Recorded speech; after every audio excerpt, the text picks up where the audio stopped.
Bismillahirrahmanirrahim. Assalamualaikum warahmatullahi wabarakatuh. Alhamdulillahirabbil alamin, hamdan katsiran thayyiban mubarakan fihi kama yuhibbu rabbuna wa yardah. Asyhadu an la ilaha illallah wahdahu la syarikalah wa asyhadu anna Muhammadan abduhu wa rasuluhu sallallahu alaihi wa ala alihi wa ashabihi wa sallama tasliman katsira, amma ba'd. Masyaallah muslimin rahimani Allah wa iyyakum.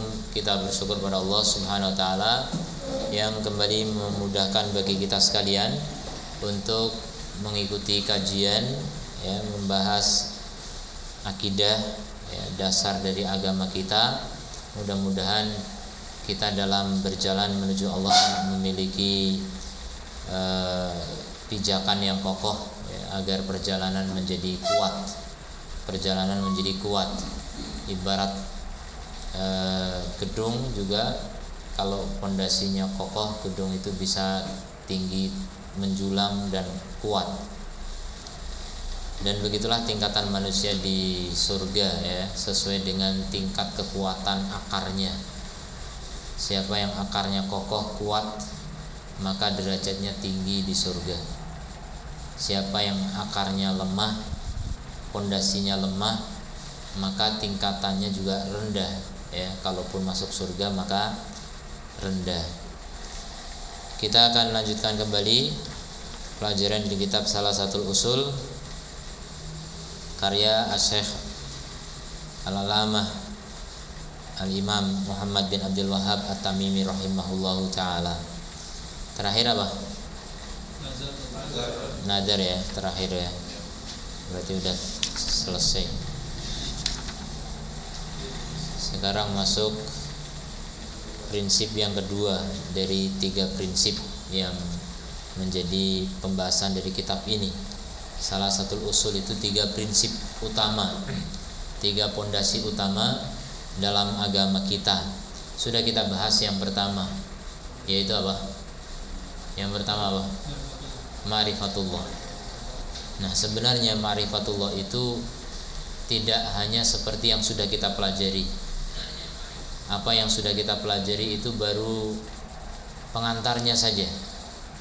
Nah, untuk lebih mendalami lagi tentang ma'rifatullah itu masih banyak yang perlu kita kaji. Baik kitab-kitab para ulama yang mengajarkan tentang hal itu masih terlalu banyak. Jadi kita hanya tahu dasarnya dulu. Mudah-mudahan dengan dasar yang telah kita pelajari itu menjadi motivasi bagi kita untuk mendalami lebih jauh lagi. Kita tergerak untuk lebih jauh memahami tentang ma'rifatullah itu. Dan ma'rifatullah ini merupakan ilmu dasar yang paling dasar, yang semua ilmu tidak ada gunanya ketika orang itu tidak memiliki ma'rifatullah.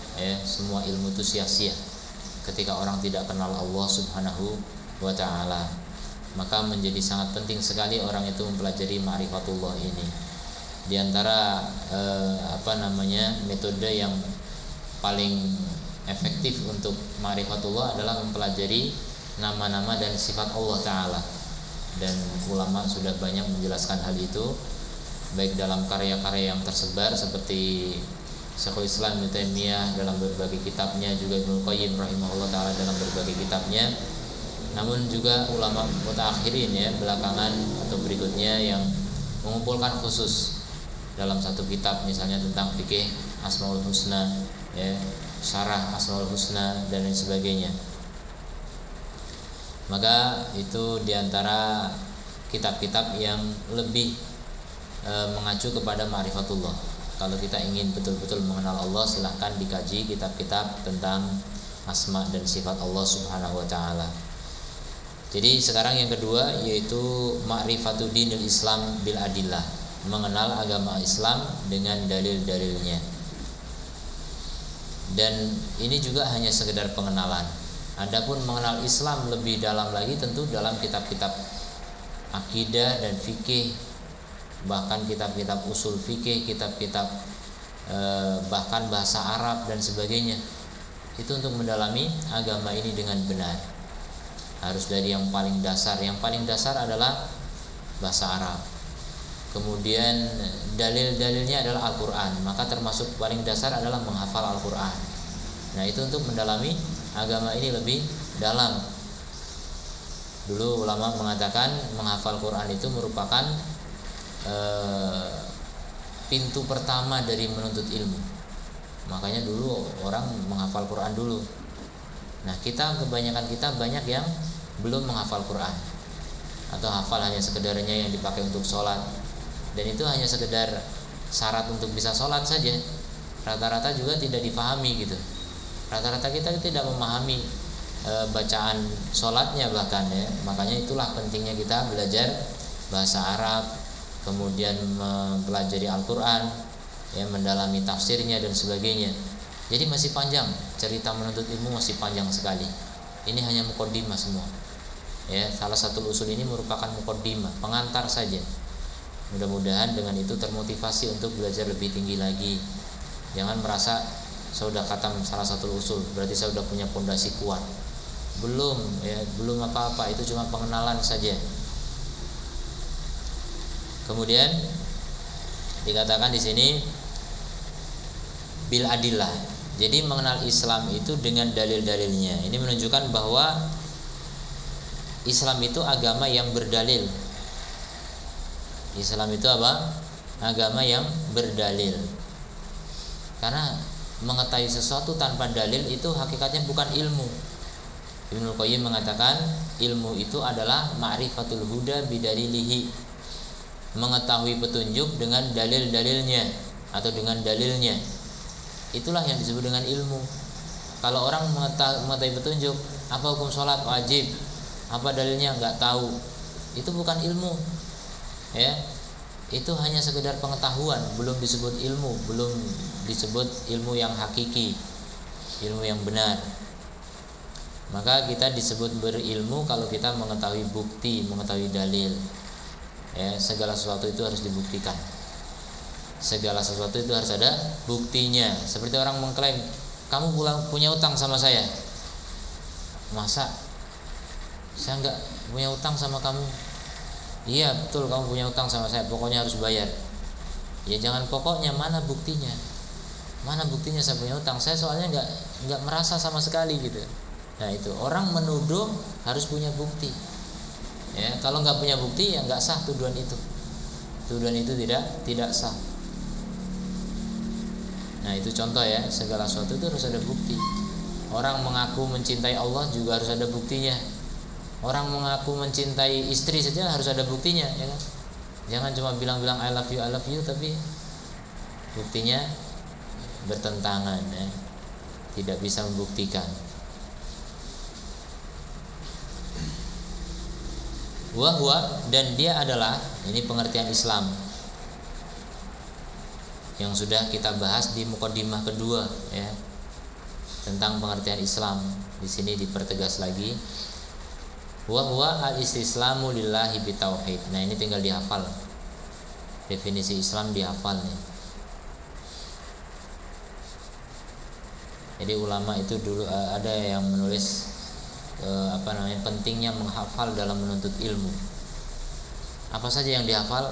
Mengurutkan. Pertama Quran, kemudian kedua hadis, ketiga matan-matan ilmiah, kemudian yang keempat syair-syair, karena syair ini untuk menguatkan bahasa, ya. Kemudian yang kelima pelajaran pun dihafal. Jadi dulu ada ulama yang hafal pelajaran, buku pelajaran dihafal, enggak cuma matanya gitu. Penjelasan gurunya dihafal. Itu terutama orang-orang Singkit, ya, Mauritania. Itu mereka bisa mengajarkan ilmu, penjabarannya persis seperti gurunya tanpa megang buku. Itu kehebatan orang yang kuat hafalannya begitu. Ya kita buru-buru itu ngafal Quran aja masih berat. Ya, itu tingkatannya 5 itu, ya. Dari Quran dulu, makanya harus ada semangat menghafal Quran, ya. Harus ada semangat menghafal Quran, karena kalau orang hidupnya tidak menghafal Quran itu tidak efektif. Waktu itu banyak terbuang sia-sia. Tapi kalau menghafal Quran enggak. Dia setiap ada kesempatan baca Quran, ada kesempatan baca Quran, ada kesempatan baca Quran. Jadi nggak ada waktu terbuang, ya, efektif untuk murojaah dan seterusnya. Nanti kalau udah hafal 30 juz, bahkan sebelum 30 juz baru 15 juz misalnya, itu tertuntut untuk murojaah terus agar tidak hilang hafalan. Ditambah lagi tertuntut untuk apa? Memahami. Ngapain sudah hafal terus nggak paham? Nah, jadi menghafal itu tujuannya untuk dipahami. Dan begitu terus ya. Itu tahapan dalam menuntut ilmu itu seperti itu. Makanya sering saya katakan, seorang belum dikatakan penuntut ilmu sampai dia mencintai bahasa Arab dan menghafal. Itu dua hal yang paling minimal orang bisa dikatakan sebagai penuntut ilmu, mencintai bahasa Arab dan menghafal. Mencintai nggak sekedar mencintai, ya, mempelajari gitu, mempelajari bahasa Arab dan menghafal yang harus dihafal. Al-istislamu lillahi bitauhid. Jadi menyerahkan diri kepada Allah dengan tauhid. Ini pengertian Islam atau bagian dari pengertian Islam yang paling penting. Jadi Islam itu tauhid. Bukan Islam kalau nggak ada tauhid. Maka orang-orang musyrik yang mengaku Islam, mereka hanya mengaku. Hakikatnya mereka bukan Islam. Ya, orang-orang yang terjerumus ke dalam kesyirikan, mereka hakikatnya bukanlah kaum muslimin. Mereka muslim secara pengakuan saja, tapi secara pengakuan mereka gitu, secara pengakuan Allah tidak. Allah tidak mengakui kesyirikan. Kemudian wal inqiyadu lahu bita'ah, dan tunduk kepada Allah dengan taat. Nah, taat itu artinya menjalankan perintah, meninggalkan larangan. Bahkan menyesuaikan perintah, itu namanya taat. Maksudnya apa? Ketika menjalankan perintah sesuai dengan yang diperintahkan, itu namanya taat. Ada orang bisa menjalankan perintah tapi tidak sesuai yang diperintahkan. Apa contohnya? Bid'ah. Orang bid'ah itu menjalankan perintah tapi nggak sesuai yang diperintahkan, maka itu bukan taat. Itu masih disebut maksiat, ya. Jadi Muslim itu harus taat kepada Allah Subhanahu wa taala, menjalankan seluruh perintahnya sesuai kemampuan dan meninggalkan seluruh larangannya. Kalau belum taat, maka Islamnya nakis, Islamnya kurang. Dan ketaatan itu merupakan sarana tauhid. Tauhid tadi itu saya katakan paling penting karena dia tujuan. Tauhid itu adalah tujuan dari agama ini, tujuan dari ibadah, tujuan dari hidup, tujuan dari Allah menciptakan alam semesta. Itu tauhid. Kemudian sarananya apa? Agar kita bisa mentaatkan Allah, caranya adalah taat. Kita melakukan ketaatan ditujukan untuk Allah. Nah, itulah Islam, ya. Melakukan ketaatan ditujukan kepada Allah, itulah Islam. Nah, kemudian yang ketiga, unsur yang ketiga ini merupakan pelengkap dari yang pertama. Jadi seorang tidak dikatakan bertauhid dengan sempurna sampai dia memiliki bara'ah minasyirki wa ahlihi, memiliki sikap benci, menjauhi, memusuhi dan memerangi kesyirikan dan pelaku kesyirikan. Kalau tidak, maka dia nakis tauhidnya, ya, kurang tauhidnya, masih lemah. Kemudian wahwa salah satu marotib, dan Islam ini ada 3 tingkatan. Islam ada 3 tingkatan.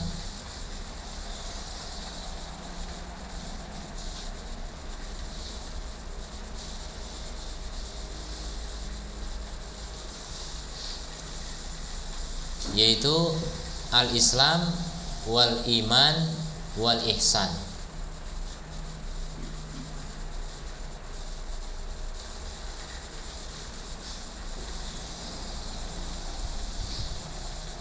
Jadi tingkatan Islam, iman dan ihsan. Islam itu yang paling bawah, iman yang tengah, ihsan yang puncak.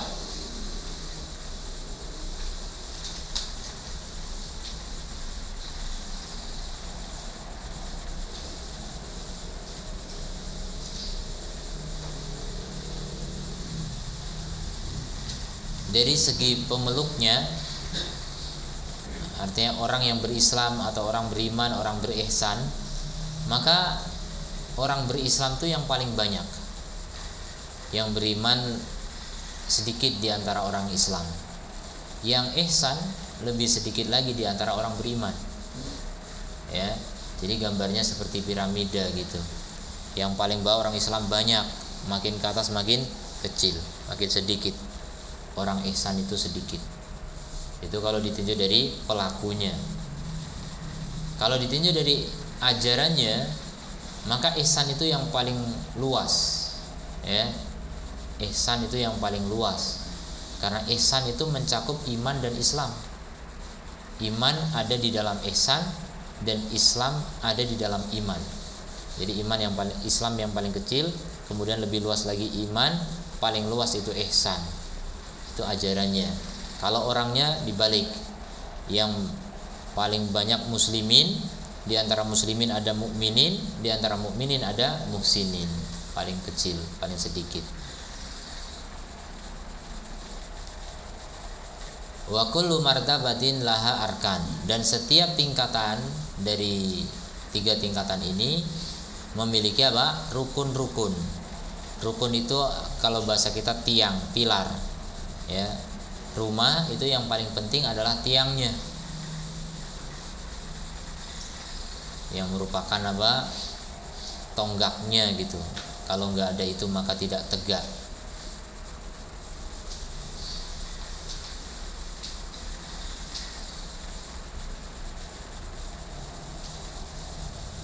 Dan tentang rukun Islam, iman dan ihsan ini dijelaskan dalam satu hadis yang merupakan induknya hadis. Hadis apa itu? Hadis Jibril alaihissalam. Jadi itu hadis yang paling lengkap menggambarkan tentang Islam.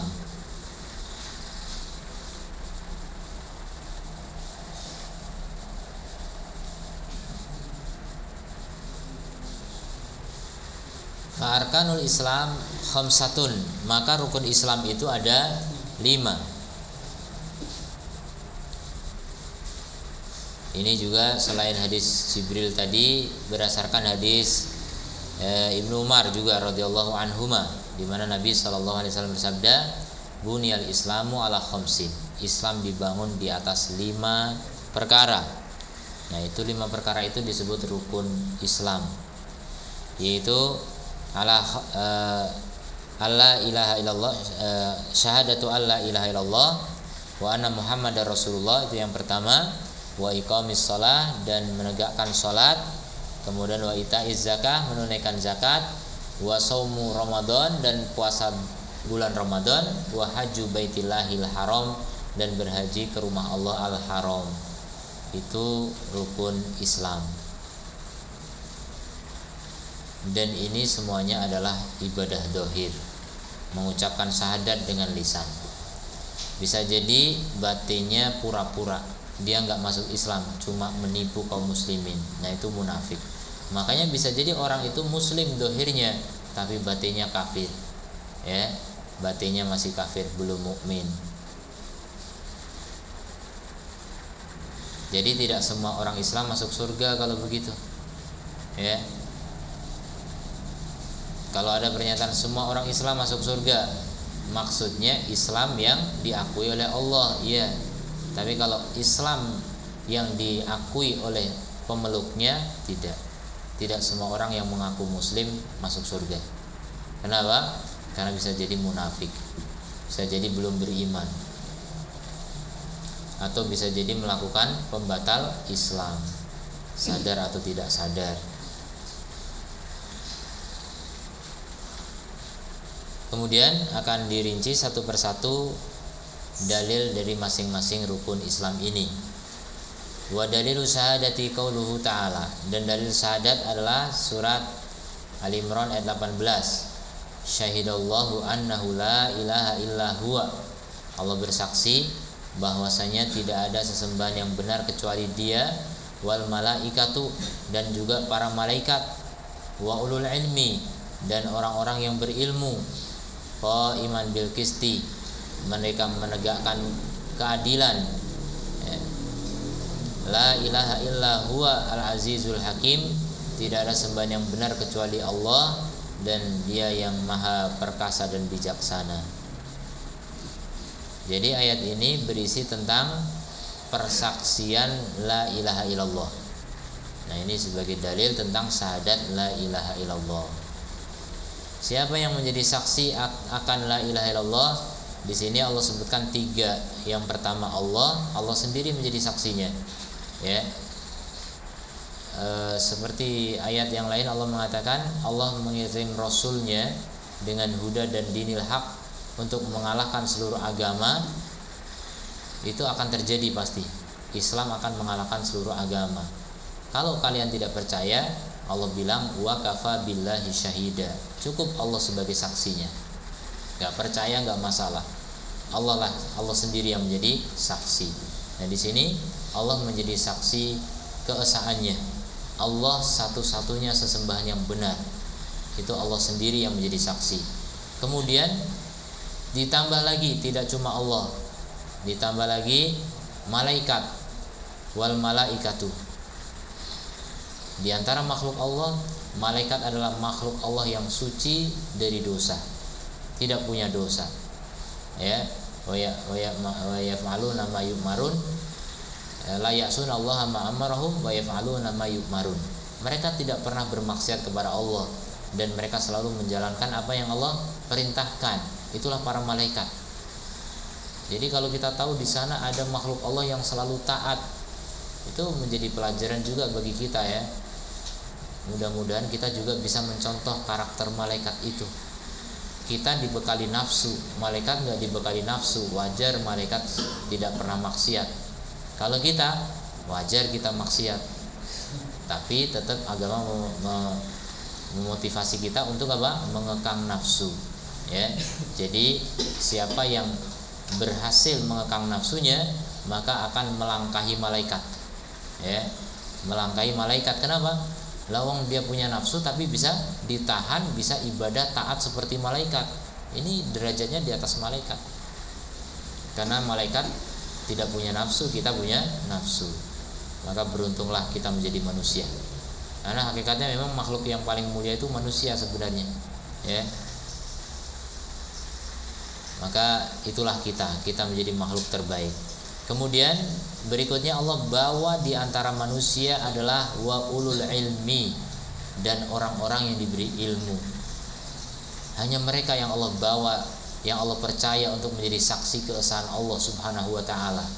Ya, Allah enggak percaya kepada presiden, apalagi menteri, apalagi gubernur, apalagi orang-orang yang bawahan, yang paling rendah kedudukannya. Enggak dibawa mereka untuk menjadi saksi.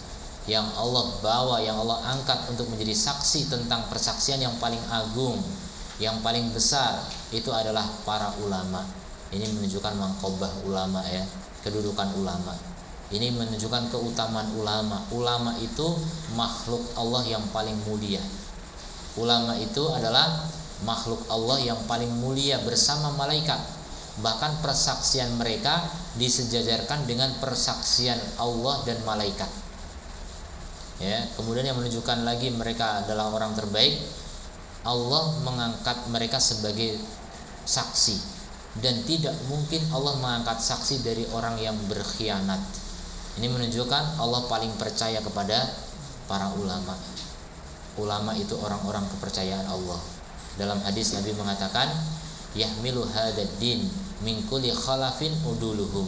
Yang mengemban agama ini dari setiap generasi adalah orang-orang yang paling adil di antara manusia. Sengaja Allah pilih ya. Kalau kita enggak mau jadi ulama, ya berarti memang enggak dipilih oleh Allah Subhanahu wa taala. Kita menjadi orang biasa, orang rendahan. Yang tinggi adalah orang yang dipilih oleh Allah, diangkat oleh Allah untuk menjadi ulama, untuk menjadi saksi akan kebenaran yang paling benar, yaitu la ilaha illallah. Keadilan yang paling adil, kebenaran yang paling benar ya. Persaksian yang paling tinggi itulah tauhid la ilaha illallah. Itulah para ulama ya. Ini ulama banyak yang menempatkan ayat ini sebagai ayat pertama yang menunjukkan keutamaan ulama, karena memang luar biasa ayat ini. Ibnu Qayyim sampai menyebutkan ada 10 Ada 10 bukti dari ayat ini yang menunjukkan kehebatan ulama, ya. Kemudian wa maknaha, dan makna dari la ilaha illallah adalah la ma'buda bihaqqin illallah. Tidak ada sesembahan yang benar kecuali Allah. Itulah makna dari la ilaha illallah. Harus kita viralkan ini. Di Indonesia sudah terlanjur viral tapi salah kaprah. La ilaha illallah katanya tidak ada Tuhan kecuali Allah. Ini salah kaprah. Makanya apa? Di Indonesia banyak orang musyrik tapi merasa bertauhid. Karena apa? Sudah merasa tidak ada Tuhan kecuali Allah. Sudah merasa mengakui tidak ada Tuhan kecuali Allah. Dikiranya itu sudah cukup untuk menjadi ahli tauhid. Tidak. Ya, pengakuan tidak ada Tuhan kecuali Allah belumlah menjadikan seseorang menjadi ahli tauhid, ya. Karena memang konsekuensinya ketika hanya menganggap Tuhan itu hanya Allah, itu belum tentu beribadah hanya kepada Allah. Karena Tuhan itu artinya Rob. Tuhan itu artinya penguasa, pencipta, pengatur alam semesta. Pengakuan itu masih diperangi oleh Rasulullah SAW. Orang kafir Quraisy dulu, ya, atau orang kafir di masa Nabi, nggak cuma Quraisy. Kalau Quraisy itu rata-rata menyembah orang-orang soleh. Ada Majusi menyembah api, ya, menyembah benda-benda. Kemudian orang Nasara menyembah Isa, Yahudi menyembah Uzair, dan lain sebagainya. Jadi ada yang menyembah malaikat, ada menyembah bulan, bintang. Nah, itu jadi lambang, ya. Bulan, bintang, matahari. Nah, ini bahaya sebenarnya orang punya lambang-lambang begitu. Karena dulu penyembah bulan dan bintang pun itu simbolnya itu gitu. Kalau orang menganggap itu simbol Islam, di masjid harus ada bulan bintang, dari mana itu asalnya?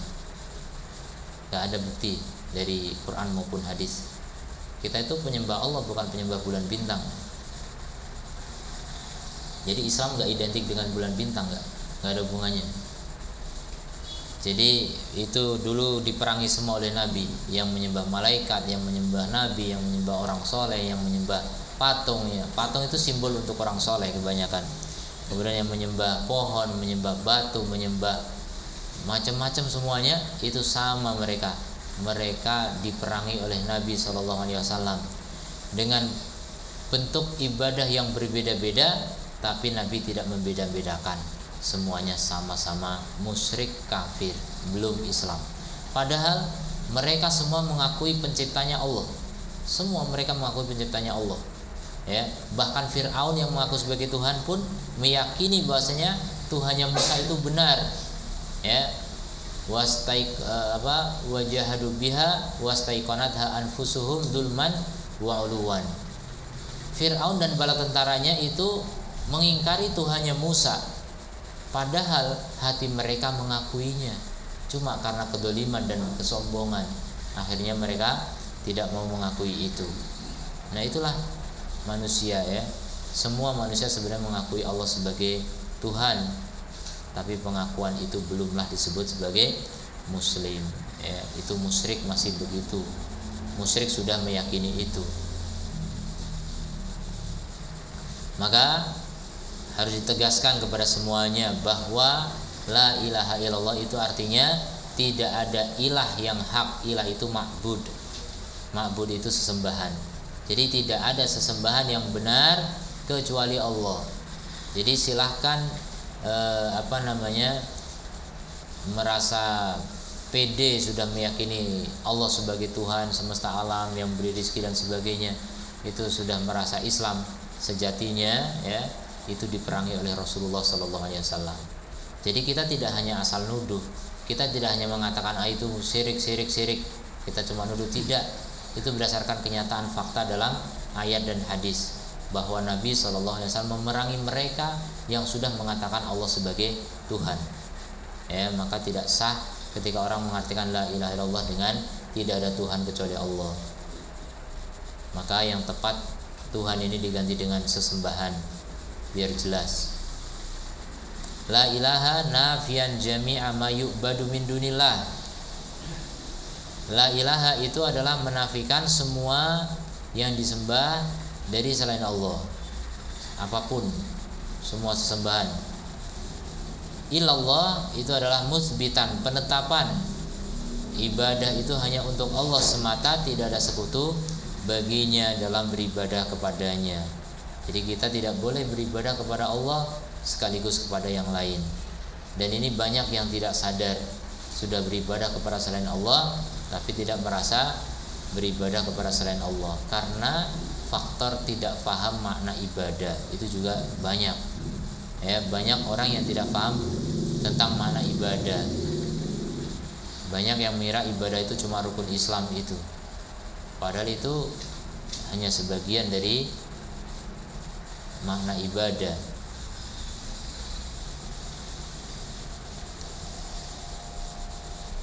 Kama annahu la syarika lahu fi mulkihi, sebagaimana tidak ada sekutu bagi Allah di dalam kekuasaannya.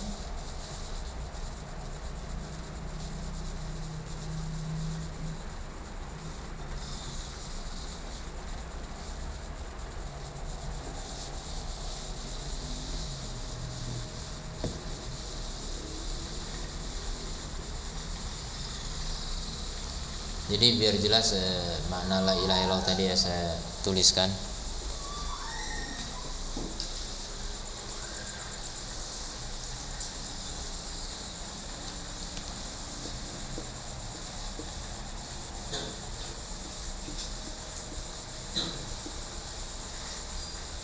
Jadi ini ada berapa kata ini?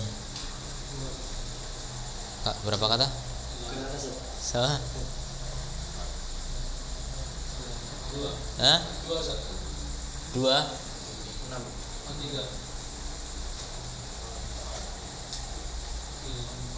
Empat kan?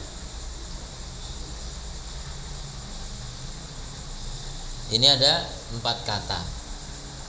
La ini namanya la nafiyah lil jinsi. Ini jelaskan bahasa Arab ya. Nafiyah lil jinsi. Ini namanya isim la. Ini namanya istisna. Ini namanya mustasna.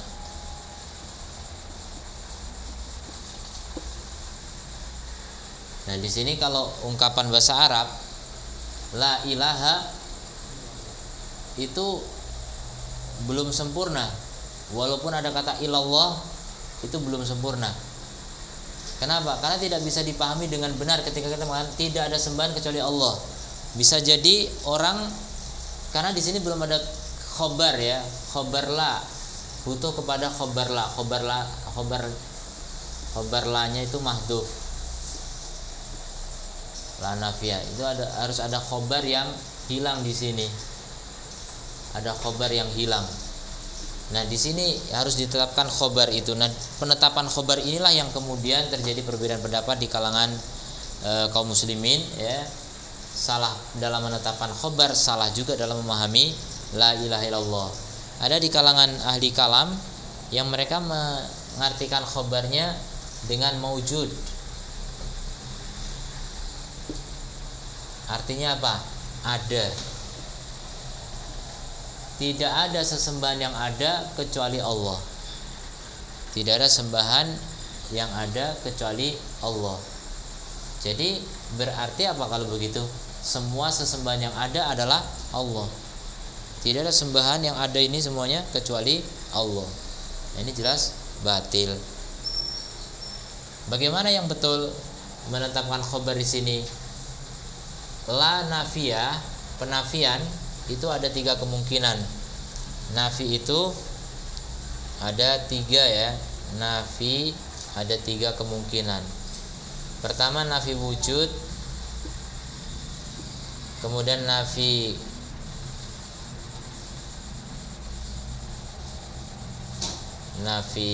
sihah,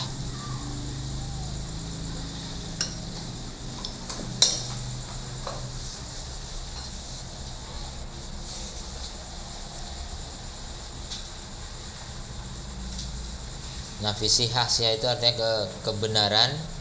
Kemudian yang ketiga nafi kamal. Jadi setiap penafian itu kemungkinannya ada salah satu dari tiga ini. Nah, orang Asy'ariyah itu menggunakan yang pertama, nafi wujud.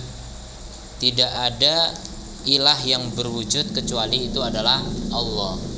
Nah, itu tentu saja tidak tepat. Kemudian kalau nafi sihah, nah itu yang dipakai ahlu sunnah. Tidak ada sesembahan yang sah, tidak ada sesembahan yang benar kecuali Allah. Kalau nafi kamal, tidak ada sesembahan yang sempurna kecuali Allah, itu tidak benar juga. Artinya itu mengakui ada sesembahan yang lain walaupun nggak sempurna. Ya, boleh tapi nggak sempurna. Cuma yang sempurna cuma Allah. Ini nggak boleh seperti itu. Tidak tepat ya. Maka yang tepat adalah yang tengah, yaitu sihah atau hak. Tidak ada sesembahan yang hak kecuali Allah Subhanahu wa taala. Jadi ungkapan la ilaha itu pasti butuh khobar. Makanya dalam ungkapan Indonesia tidak ada Tuhan kecuali Allah, ini enggak jelas. Mana khobarnya? Yaitu terjemahan bebas yang tidak tepat. Harus ada khobarnya. Makanya khobarnya benar, sah. Tidak ada sesembahan yang benar kecuali Allah. Kalau tetap pakai kata Tuhan juga, tidak ada Tuhan yang benar kecuali Allah. Sekarang kita harus pertegas apa makna Tuhan. Kalau makna Tuhan sesembahan, betul, memang ilah artinya sesembahan. Tapi kalau Tuhan artinya pencipta, penguasa, pengatur, itu salah. Ya. Kalau ada perkataan tidak ada pencipta alam kecuali Allah, pernyataan itu betul atau salah? Pernyataan itu betul, tapi itu bukan makna dari la ilaha illallah gitu. Itu makna dari la robba ilallah. Kalau kalimatnya la robba ilallah, tidak ada rob kecuali Allah, nah boleh kita artikan tidak ada pencipta kecuali Allah, tidak ada pengatur kecuali Allah, tidak ada pemberi rezeki kecuali Allah, tidak ada Tuhan kecuali Allah, silahkan. Kalau itu la robba ilallah. Cuma masalahnya ini ungkapannya la ilaha illallah. Jadi jangan disamakan antara rob dengan ilah. Rob dengan ilah itu maknanya berbeda. Nah, itulah pentingnya kita mempelajari bahasa Arab ini. Dari segi ini saja sudah sangat fatal ya kesalahan dalam memahami makna la ilaha illallah. Karena itu dasar agama kita. Kalau dari dasarnya udah salah, maka seluruh bangunan di atasnya itu runtuh, nggak ada gunanya ya. Maka penting sekali mengokohkan pondasi ya, dengan benar. Makanya yang pertama kali diperhatikan dalam mengambil sesuatu itu lihat akidahnya. Kita mau belajar kepada seorang guru, syekh, itu yang pertama kali dilihat itu akidahnya gimana, akidahnya sah atau tidak. Jangan sampai akidahnya mengandung kebid'ahan, jangan sampai akidahnya mengandung kekufuran, kesyirikan dan sebagainya. Itu paling penting. Kita mau belajar agama tapi belajarnya kepada ahli bid'ah, belajarnya kepada ahli syirik. Kita mengorbankan masa depan kalau seperti itu. Ya, mau ke surga tapi malah ke neraka. Naudzubillah min dzalik. Nah, itu yang paling penting untuk kita perhatikan.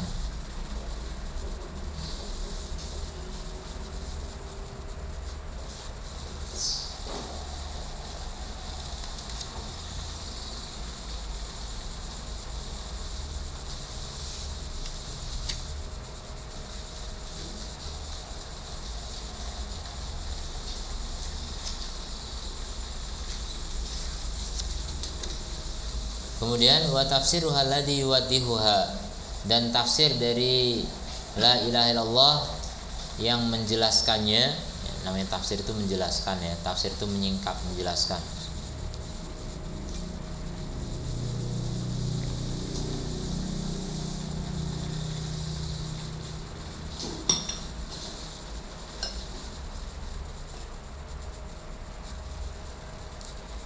Adalah qauluhu ta'ala,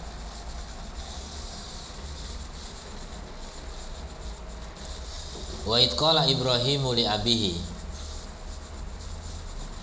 dan ingatlah ketika Ibrahim berkata kepada bapaknya, wa qaumihi, dan kaumnya, innani, sesungguhnya aku, bara'un, bara',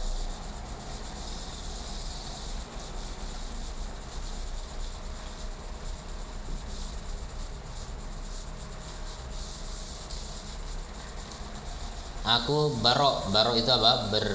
Berlepas diri, sering gitu ya. Maksudnya apa? Membenci, menjauhi, memusuhi, memerangi. Aku barok terhadap apa? Mimma ta'budun, dari apa yang kalian sembah. Ya, ini serupa dengan kata la ilaha. Tidak ada sesembahan yang benar. Jadi aku berlepas diri dari semua sesembahan kalian. Karena itu adalah ilah yang tidak benar. Tidak ada ilah yang benar. Illalladzi fatarani, kecuali yang menciptakanku. Itu sama dengan illallah. Nah, itu namanya tafsir dari la ilaha illallah. Jadi la ilaha illallah itu artinya apa? Barok terhadap semua sesembahan selain Allah, dan menetapkan sesembahan hanya Allah semata.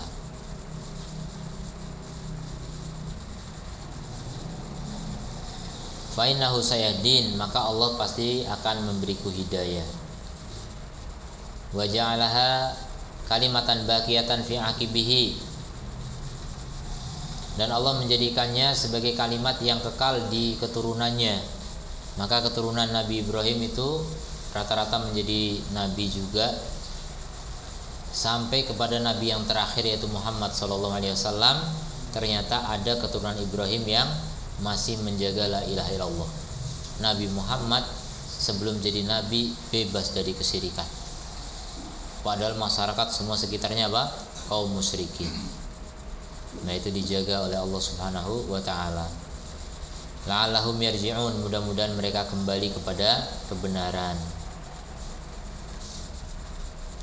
Ini tafsir dari la ilaha illallah. Maka berdasarkan ayat ini, la ilaha illallah itu artinya menjauhi, memusuhi segala sesembahan selain Allah. Jadi orang tidak dikatakan bertauhid kalau masih suka apa? Mengagungkan selain Allah, kalau masih suka mengarahkan ibadah kepada selain Allah, maka itu belum menjadi orang yang bertauhid. Kemudian dan juga firman Allah Ta'ala, Qul, katakan wahai Muhammad,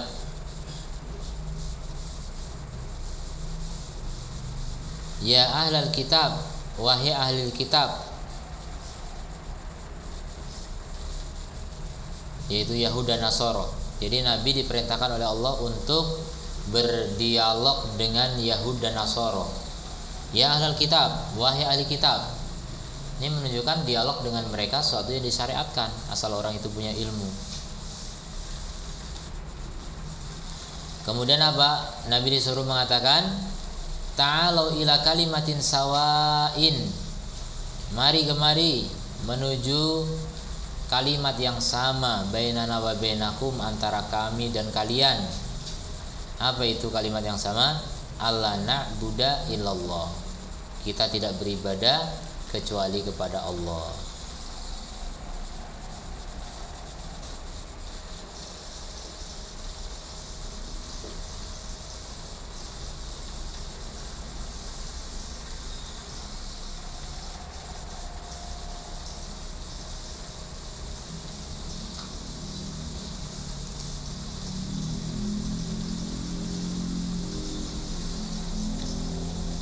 Jadi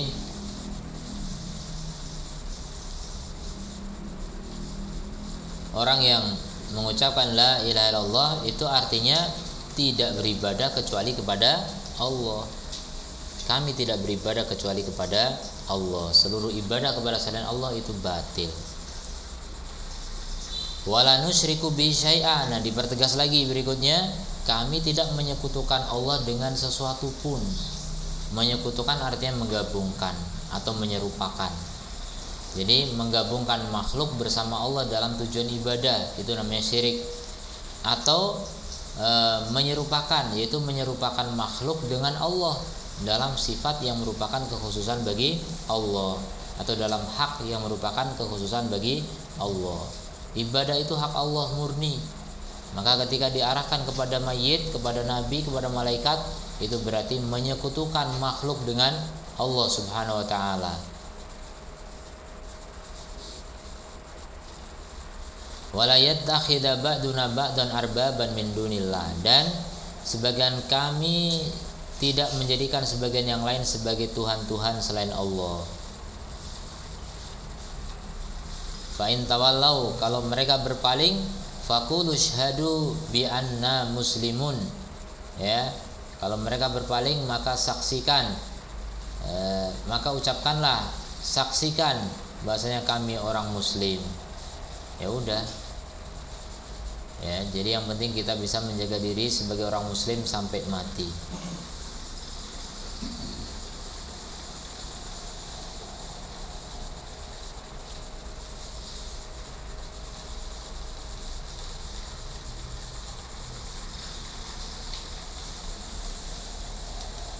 Kemudian wa dalilu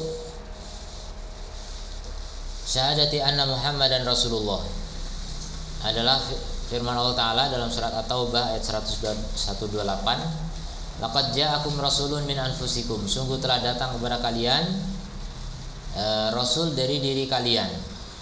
Ini Allah menjelaskan tentang Muhammad itu adalah rasul. Sungguh telah datang kepada kalian rasul dari kalangan kalian. Dari kalangan kalian. Ini sifat pertama. Utusan Allah itu adalah dari kalangan kita, yaitu manusia. Bahkan saat itu diturunkan atau diutus di kalangan Quraisy. Bahkan beliau manusia dari bangsa Quraisy. Bahkan dari nasab yang terbaik dari Quraisy. Jadi itu menunjukkan dari diri kalian. Kalian nggak usah ngeles gitu. Kalau yang diutus itu malaikat, kan orang kan bilang itu malaikat, saya nggak bisa nyontoh malaikat gimana? Atau jin, itu jin, saya nggak bisa ngikuti jin. Nah, yang diikuti kita adalah manusia sama seperti kita. Innama ana basyarun mithlukum, ya, yuha ilayya. Kemudian apa? Ciri yang kedua, azizun alaihi ma'anittum, sangat berat atas Rasul itu apa yang menimpa kalian. Jadi yang paling berat dirasakan oleh Nabi dari perkara yang menimpa umatnya adalah kesyirikan. Sedih Rasul melihat kesyirikan. Makanya beliau sebelum jadi Nabi itu biasa tahanus di Gua Hiro. Tahanus artinya menyepi, menyendiri, meresapi hakikat kehidupan gitu. Prihatin melihat kondisi masyarakat yang sudah hancur sehancur-hancurnya. Tidak hanya pelacur tersebar di mana-mana, prostitusi di mana-mana, perjudian, minuman keras. Enggak cuma itu, yang paling parah adalah kesyirikan. Ya, kesyirikan di mana-mana. Jadi Nabi paling merasakan itu sebagai beban bagi dirinya. Kemudian ciri yang ketiga, harisun alaikum, dia punya ambisi kuat atas kalian. Untuk apa? Memberi kebaikan. Dan kebaikan yang terbaik adalah hidayah. Jadi Rasul itu sangat berambisi untuk memberikan hidayah kepada kalian. Bil mu'minina raufur rahim, terhadap orang-orang yang beriman Rasul itu sangat pengasih, sangat penyayang. Itu sifat yang keempat.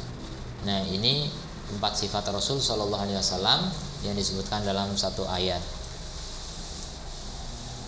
Maka orang yang paling mirip Nabi dalam sifat-sifat ini tentu saja menjadi orang yang paling mulia, paling dekat dengan Nabi.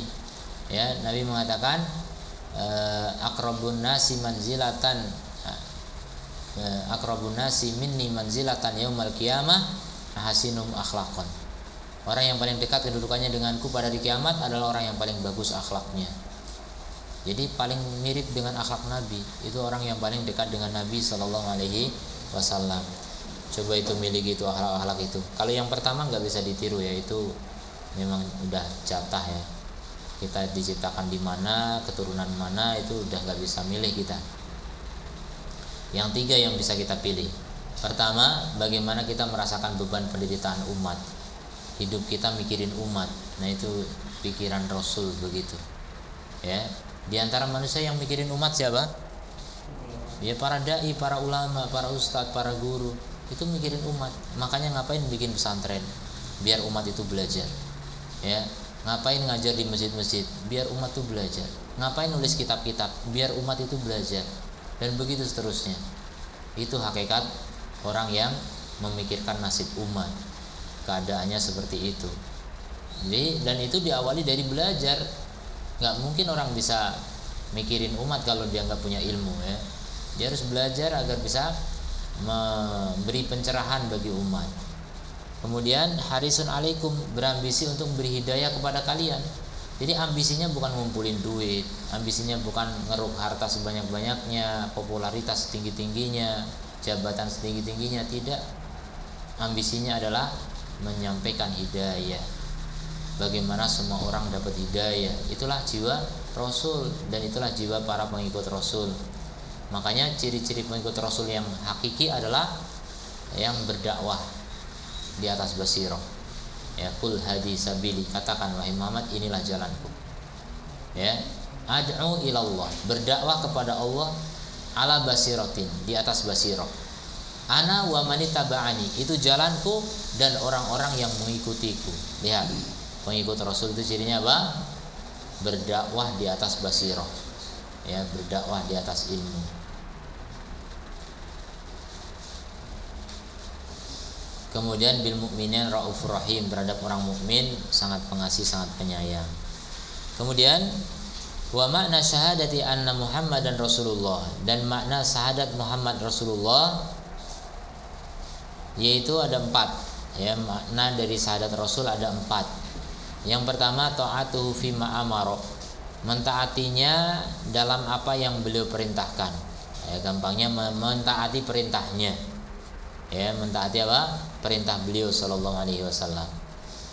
Jadi orang mengaku asyhadu anna Muhammad Rasulullah tapi hari-hari maksiat, hari-hari bid'ah, itu omongannya didustakan oleh perbuatannya, ya. Perbuatannya mendustakan ucapannya. Kemudian yang kedua, wa tasdiquhu fi ma akhbara, membenarkan beritanya. Jadi Nabi beri informasi apapun, masa lalu maupun masa depan, kita wajib membenarkannya. Itu namanya bersaksi Muhammad sebagai Rasul. Jadi nggak boleh ragu, karena dia Rasul, kita harus yakin semua yang dikabarkannya adalah benar. Kemudian wajtinabu ma'anhu naha wa zajara. Yang ketiga, menjauhi, tidak hanya meninggalkan, menjauhi sejauh-jauhnya dari apa yang Nabi larang dan Nabi peringatkan. Itu namanya orang yang bersaksi Muhammad sebagai Rasul. Maka menjauhi semua larangan Nabi sallallahu alaihi wasallam. Kemudian yang terakhir, wa alla yu'badallahu illa bima syara'a, dan tidak beribadah kepada Allah kecuali dengan yang disyariatkan oleh Rasul sallallahu alaihi wasallam. Jadi ibadah itu hanya mengikuti sunnah, bukan mengikuti bid'ah. Maka ahli bid'ah itu orang yang di antara orang yang paling melanggar apa? Syahadat Rasul. Nggak ada gunanya kalian mengucapkan 2 kalimat syahadat. Ya, maka konsekuensi logis dari 2 kalimat syahadat adalah yang pertama, la ilaha illallah, artinya tidak syirik. Itu baru namanya orang yang merealisasikan syahadat la ilaha illallah. Kemudian yang kedua, persaksian Muhammad adalah Rasulullah, dia tidak melakukan bid'ah dan maksiat. Terutama bid'ah, ya. Nah, bid'ah itu merusak agama. Kemudian maksiat merusak pribadi dan masyarakat sekitar. Jadi merusak agama jelas lebih buruk. Ya, jadi hidup itu bagaimana membebaskan diri dari dosa-dosa, ya, membebaskan diri dari dosa-dosa.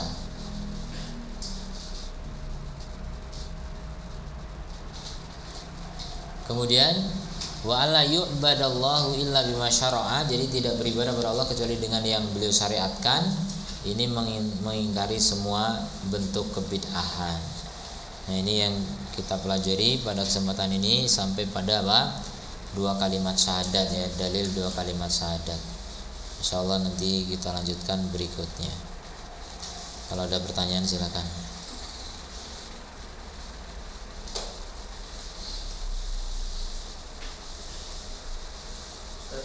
Ya. Assalamualaikum. Amin wa yakum.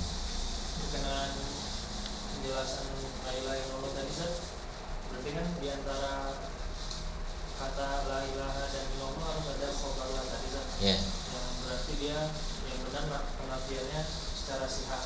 Ya. Berarti, Ustaz, konsekuensi bagi orang yang memahaminya secara wujud atau kamal itu dia tidak mengamalkan la ilaha illallah, Ustaz, atau seperti apa? Iya, otomatis. Orang kalau ilmunya salah, ya prakteknya pasti salah. Ya, itu udah otomatis. Amal itu cabang dari ilmu. Kalau ilmunya sudah salah, ya nggak bisa benar amalnya. Kalau benar kebetulan, dan amal yang kebetulan itu dinilai salah dalam Islam. Ya, orang yang beramal kemudian kebetulan betul, itu tidak disebut betul. Kenapa? Dia dinilai salah. Kenapa dinilai salah? Karena dia nekat, nggak tahu kok berani beramal gitu. Jadi orang yang nekat beramal tanpa ilmu itu melanggar hukum Allah Subhanahu wa ta'ala. Kita wajib menahan diri terhadap sesuatu yang kita nggak tahu. Allah mengatakan apa? Wala taqfu ma laysa laka bihi ilm, inna sam'a wal basara wal fuada kullu ulaika kana anhu mas'ula. Jangan ikuti apa yang kamu tidak punya ilmu padanya. Sesungguhnya pendengaran, penglihatan dan hati semua akan ditanya. Jadi nggak boleh mengikuti sesuatu yang kita nggak punya ilmu. Nah itu kalau kaidah itu dipakai, niscaya bid'ah akan gampang sirna. Ya karena kalau kita nggak tahu ilmunya, sudah jangan ikuti, jangan lakukan. Kita nggak tahu ilmunya masalahnya. Sampai kita tahu, oh ini ada dalilnya, berarti yakin ini sunnah. Ya sudah, baru kita lakukan. Sebelum kita tahu dalilnya, kita nggak bisa mengklaim itu sebagai agama. Makanya di awal disebutkan tadi apa? Ma'rifatul dinil islami bil adillah. Jadi harus dengan dalil. Agama itu semuanya pakai dalil. Cara sholat kita dari takbiratul ihram, dari niat bahkan sampai salam, sampai zikir setelahnya, itu semuanya ada dalilnya. Semua ada dalilnya. Apalagi sholat itu amal yang paling utama ya. Amal-amal kecil aja ada dalilnya. Seperti motong kuku ada dalilnya, sampai mencukur bulu kemaluan ada dalilnya. Itu agama mana sesempurna itu? Hubungan suami istri ada dalilnya, ada aturannya, semua ya. Jadi ini agama paling lengkap, agama sempurna memang ya. Makanya banyak orang yang tidak tahu agama ini karena tidak belajar, rugi ya. Hidup sudah diberi waktu puluhan tahun tapi tidak tahu Islam, ini rugi sekali. Apa yang kita bawa untuk bekal kehidupan abadi kalau bukan ilmu dan amal? Coba, kalau kita malas menuntut ilmu, otomatis amal itu rusak. Kalau ada amal itu rusak. Makanya kita wajib menuntut ilmu, wajib hukumnya menuntut ilmu, kemudian diamalkan. Ya, kemudian baru kita akan memetik hasil di akhirat nanti. Jangan cepat-cepat hasil di dunia. Kalau orang menuntut ilmu tujuannya dunia, itu menjadi ulama ulama jahat, ulama buruk. Ya, ulama yang baik itu menuntut ilmu tujuannya untuk akhirat. Ya, jadi itu penting untuk diperhatikan.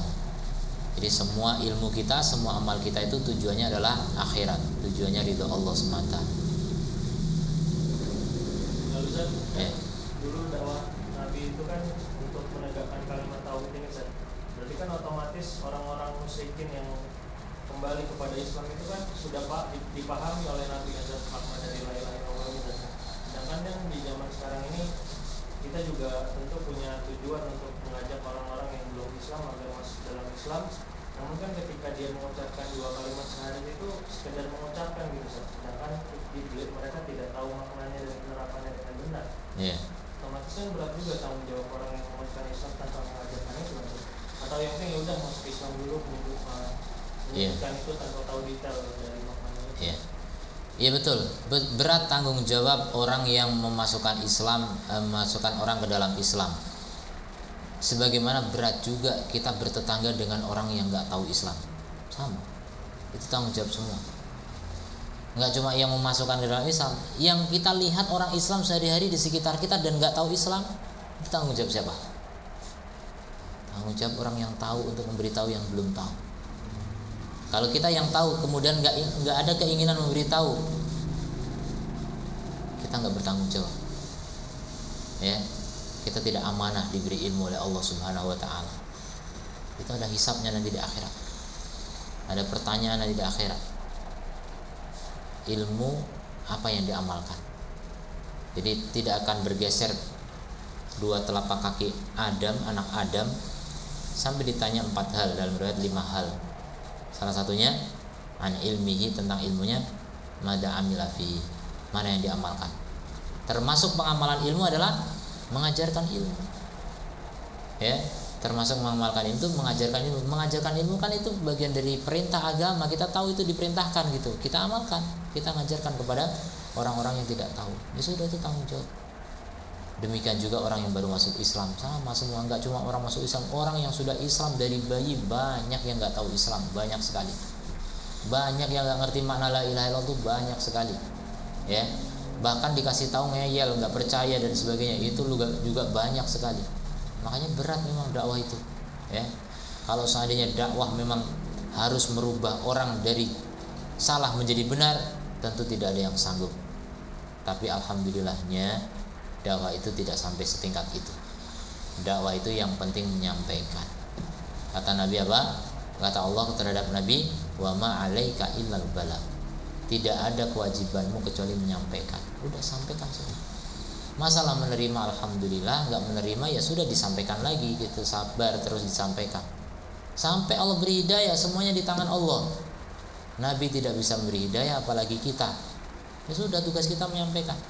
Nah, kalau kita merasa ini orang nggak bakal percaya kalau saya sampaikan, akhirnya nggak menyampaikan.